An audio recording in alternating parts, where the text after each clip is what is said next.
పాలమూరులో political hot comments తో రాజకీయం వేడెక్కింది.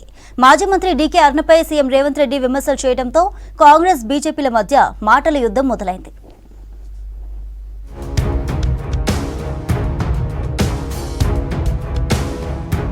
అసెంబ్లీ ఎన్నికల్లో గద్వాలలో మాజీ మంత్రి డీకే అరుణ తన అల్లుడు కృష్ణమోహన్ రెడ్డికి సహకరించకపోయి ఉంటే గద్వాల్లో కాంగ్రెస్ అభ్యర్థి గెలిచేవారని CM Revanth Reddy hot comments చేశారు.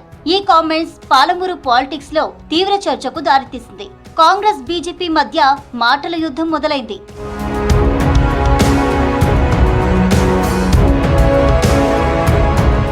సీఎం రేవంత్ రెడ్డి తన పట్ల చేసిన వ్యాఖ్యలను ఉపసంహరించుకోవాలని డీకే అరుణ ఫైర్ అయ్యారు. దొరసాని అన్నందుకు క్షమాపణ చెప్పాలని డిమాండ్ చేశారు. బీఆర్ఎస్ బీజేపీ ఒకటేనని ప్రజలను నమ్మించి అసెంబ్లీ ఎన్నికల్లో కాంగ్రెస్ లబ్ధి పొందిందని డీకే అరుణ విమర్శించారు. పాలమూరులో local non local issue, senior junior వివాదం, ఎన్నికల్లో పోటీ చేయాలంటే డబ్బులివ్వాలన్న డిమాండ్ లాంటి వివాదాలను డీకే అరుణపై కాంగ్రెస్ ఎంపీ అభ్యర్థి వంశీచంద్ రెడ్డి మోపటం లోక్సభ ఎన్నికల సందర్భంలో హాట్ టాపిక్ గా మారింది. పర్సనల్ గా నా మీద మాట్లాడుతూ నన్ను అవమానపరిచే విధంగా ఒక మహిళ అనేటటువంటి గౌరవం లేకుండా నోటికొచ్చినట్లలా మాట్లాడుకుంటూ ఈరోజు గద్వాలలో కాంగ్రెస్ కళ్ళు మూసుకొని గెలిచేటోళ్ళమే. దొరసాని వచ్చి ఓట్లన్నీ తీసుకుపోయి అల్లుని కేపించిందట.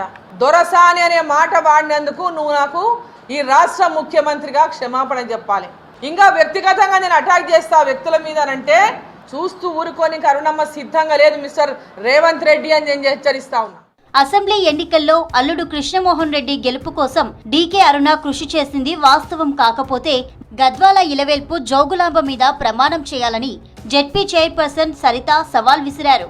మహబూబ్ నగర్ లో రెండు పార్టీలు ఆధిపత్యం కోసం పోరాటాలు చేస్తున్నాయి. సీఎం రేవంత్ రెడ్డి మహబూబ్ నగర్, నాగర్ కర్నూల్ లోక్సభ స్థానాలకు ఇన్ఛార్జ్ గా ఉంటే బీజేపీ నుంచి డీకే అరుణ మహబూబ్ నగర్ ఎంపీ అభ్యర్థిగా బరిలో ఉన్నారు.